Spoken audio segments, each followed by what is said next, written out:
অনেক, তুমি কিন্তু দিন দিন অনেক হিংস্র হয়ে যাচ্ছ। তোমার মন মানসিকতা খুব বাজেভাবে পরিবর্তন হচ্ছে। কেন?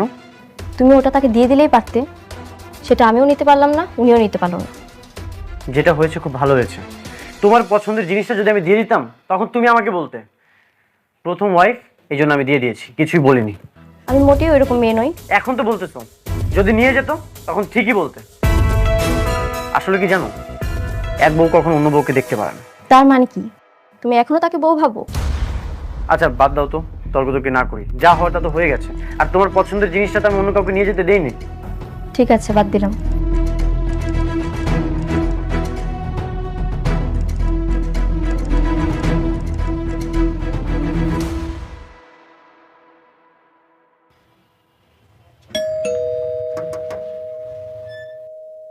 দাঁড়ান দাঁড়ান, আপনি কই ঢুকতেছেন? দেখে ঢুকতে তো হয় না, অনুমতি নিয়ে আসেন। আরে বাবারে, কার অনুমতি নিয়ে আসুন?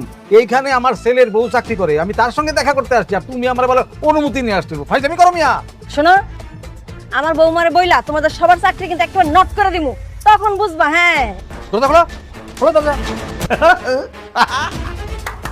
চন্দ্রমা, বসবা নাকি একবার? নরম আছে কিন্তু, আসো বস। হ্যাঁ ঠিক আছে। নিজের কিন্তু অফিসার অফিসার লাগতেছে একদম। কি সুন্দর অফিসে চাকরি করে আমার বৌমা। দারুণ। আমরা এখান থেকে মাঝে মধ্যে আসবো। একদম একদম পিকনিক পিকনিক, আমরা একদম পিকনিক। আপনারা হ্যাঁ এখানে বিশৃঙ্খল বসে আছেন, কার কাছে আসছেন আপনারা? আরে কি বলে, এত জোরে ধমকায় কথা বলে, আমার বৌমার কাছে আসছি। বৌমা মানে কে আপনার বৌমা? আমাদের বৌমা হচ্ছে অনেকের বউ। এই যে, এই আমাদের বউ। খবরদার আমাকে আপনাদের বৌমা বলবেন না। আপনার এত বড় সাহস, পা কেন টেবিলের উপরে দিয়ে বসছেন? কেন দিয়ে বসছেন? এই বেয়াদব, তুমি টেবিলের উপরে বসছো কেন? এই কোত্থেকে আসছেন আপনারা? হ্যাঁ আর এসেই বসে গেছেন, উঠেন কেন এখান থেকে? এই দাঁড়ান, এই চেয়ারটা কি আপনার? আপনার চেয়ার? না না না, কেন বসছেন? বসে গেছি। উঠেন! উঠেন! কে ঢুকতে দিচ্ছে আপনাদেরকে? দারুণ। কারণ এই অফিসে কে কোথায় আছো? এদিকে আসো। কি ব্যাপার? হ্যাঁ তোমরা কি করো? হ্যাঁ একটা বাইরের লোক এসে বসে গেল আর তোমরা কিছুই দেখলে না। ম্যাডাম, বৌমা উনি কিন্তু আমাদেরকে অনেক অপমান করতেছে, অনেক অপমান করতেছে কিন্তু। আর কত বড় বলবো যে আমি আপনাদের বৌমা না? কথাটা কি কাজ যাচ্ছে না? বের হয়ে যান। ভালো ভালো বলতেছি, বের হয়ে যান। কেন বের হচ্ছেন না কেন? আসলাম একটু খাতির জমাইতে, ভাবলাম আমাদের আপন করে নিবে, কিন্তু দেখতেছি জুতা মারার পর রাগ কমে নাই।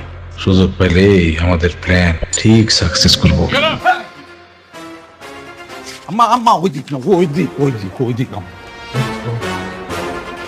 এই তোমরা কি করো? হ্যাঁ কি করো তোমার অফিসে? না না ঠিক আছে, ওনাদের তো আর কোনো দোষ নেই। আপনারা যান, যার যার জায়গায় গিয়ে কাজ করেন, যান। ম্যাডাম বসুন আপনি, বসুন। Thank you manager uncle. Thank you.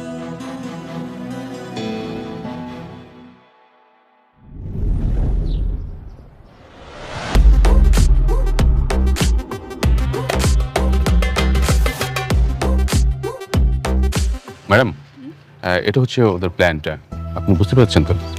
মানে টোটাল এইটা। অসুবিধা নেই, আপনি আছেন তো। হ্যাঁ ঠিক আছে, রাখেন। রাতুল সাহেব, এই যে আপনি যে প্লটগুলো দেখছেন না, প্রত্যেকটা প্লটের ভিন্ন ভিন্ন ডিজাইনের বিল্ডিং হবে। আপনি ব্যাপারটা বুঝে নিয়েছেন তো? হ্যাঁ আমি বুঝতে পেরেছি। আর আমরা সামনে গিয়ে মেইন গেটের ডিজাইনটা একটু দেখবো, কারণ ওইটা একটু চেঞ্জ আছে। আচ্ছা ঠিক আছে ম্যাডাম, আপনি তো অনেক হাঁটাহাঁটি করেছেন, আপনি বরং গাড়িতে গিয়ে বসুন, আপনার শরীর খারাপ করবে। না না, কোনো অসুবিধা নেই, আমি ঠিক আছি। কেন, কি হয়েছে আপনার ম্যাডামের? ম্যাডাম মা হতে যাচ্ছেন। মা হতে যাচ্ছে? কি বলেন ভাবি, আমি তাহলে আঙ্কেল হতে যাচ্ছি? তাহলে তো এটা একটা খুবই আনন্দের সংবাদ। আপনি এই সংবাদটা আমাকে আগে জানাবেন না? কেন আপনার জানাম কেন? আপনি আপনার কাজে কাজ রাখেন, আপনার এত কিছু জানতে হবে কেন? কি যে বলেন ভাবি, আপনি আমার বন্ধুর স্ত্রী, আর এত বড় একটা প্রজেক্ট আপনি আমাকে দিয়েছেন, তো আমার একটা দায়িত্ব আছে না? আমার উচিত সবাইকে মিষ্টি খাওয়ানো। বললাম না আপনি আপনার কাজে কাজ রাখেন, কথা কি শুনতে পান না? রাতুল সাহেব, আপনি একটা বিষয় নিয়ে বারবার বিরক্ত করছেন কেন? হ্যাঁ ঠিক আছে, আপনার থাকেন। ম্যাডাম চল আমরা যাই।